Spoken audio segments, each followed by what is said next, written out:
Rand, I need another episode of Fully Cinematic. After apparently retiring from the Transformers and Bad Boys franchises in a badly misguided pandemic love story, director Michael Bay is back in the action business with the heist flick Ambulance. We begin with highly decorated combat veteran and family man William Sharp trying in vain to get his insurance company to pay for his son Tate's experimental surgery. His wife Amy bids him farewell with her hope that his estranged adopted brother Danny isn't the person who just called from a blocked number. We're quickly introduced to Camille, a veteran EMT, as she and her trainee, Scott, save a young girl, Lindsay, who was impaled during a car accident. But afterwards, she quickly goes on with her day and makes it clear that she doesn't give up about Lindsay. Out of desperation, William meets up with Danny to ask for a loan. And though he claims not to have the dough, he offers Will a piece of a $32 million score robbing a bank. During lunch, Scott confronts Cam about her reputation for being cold-hearted. And of course, William accepts the offer and heads downtown with Danny and his crew, which includes a guy named Trent, who wears sandals to the heist, stereotypical New York Italian Randazzo, AARP candidate Vivian, and a big dude with a ginger beard nicknamed Braveheart. Wale also has a cameo as a guy named Castro. And early on, we're subjected to a stupid gag in which Bay's first two movies, Bad Boys and The Rock, are referenced. But an LAPD rookie, Zach, is inside shooting his shot at a teller when the gang sets it off.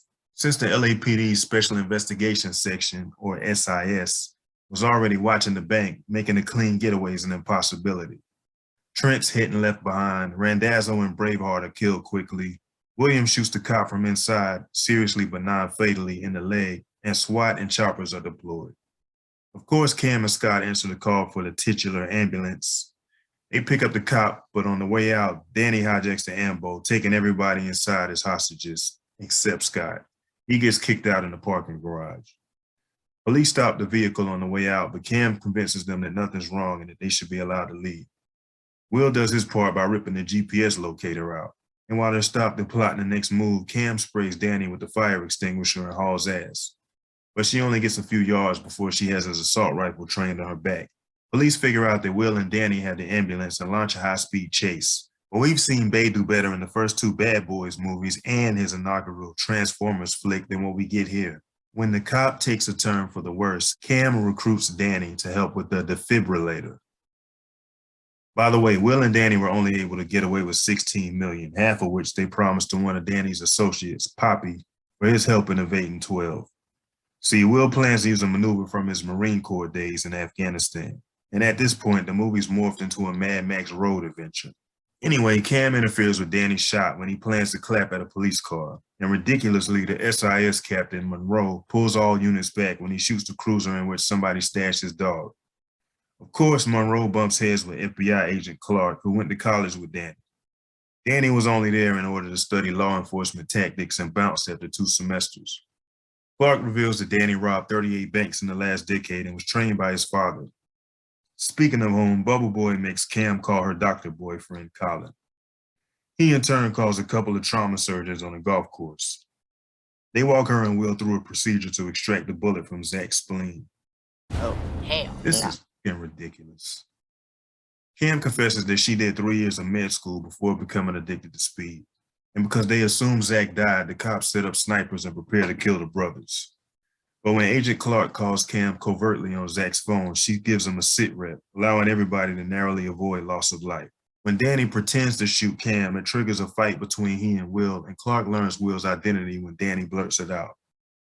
And Cam develops a soft spot for Will just before the Sharps draw the rollers into a trap in the LA River. The ambo hides under a bridge while Wale paints it bright green. And Poppy's guys meet them with decoy ambulances, C4, and remotely controlled lowriders outfitted with heavy machine guns. Back to the green makeover. Danny Darko wanted blue paint, but I don't know why it was painted at all when the decoys look just like the original before Wale pimped his ride. Zach's partner splatters Poppy's son, Roberto, all over the pavement, and Monroe is critically injured. Once they get to Poppy's hideout, Will and Mysterio fall out over the former's refusal to turn Cam and Zach over to Poppy for execution. But it turns out that Danny was just buying time, and the two of them shoot it out with Poppy and his boys. But Cam panics and accidentally shoots Black Manta, who codes after giving Cam a stack of cash for Amy. Danny assumes Zach was the one who shot Will, and when Cam belatedly confesses, he promises to shoot her in the head on live TV. Night Stalker's hit by sniper fire, and new Morpheus comes back to life. What the But hey, Cam's okay, and a cruiser pulls up with Amy and Tate in the back. Cam works on Will while cops look on, refusing to help. But ER staff members take him inside just before Cam meets Amy and stashes the cash in her bag. And what do you know, Scott's here too. When asked who shot him, Zach simply tells Clark that new Candyman saved his life because Cam used him as a blood donor for Zach's transfusion during the chase.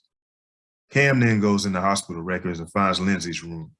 So Ambulance is more or less a shit remix of Speed with a slight Fury road chaser. You got a Marine vet, two bickering guys and a girl, and lots of mayhem in the middle of an American downtown. I wonder if Will Smith turned this piece of script down first. Also, Danny was completely unconvincing as a supposedly seasoned bank robber. He used William's real name in front of the hostages and even told Cam his real first name directly. What the, man?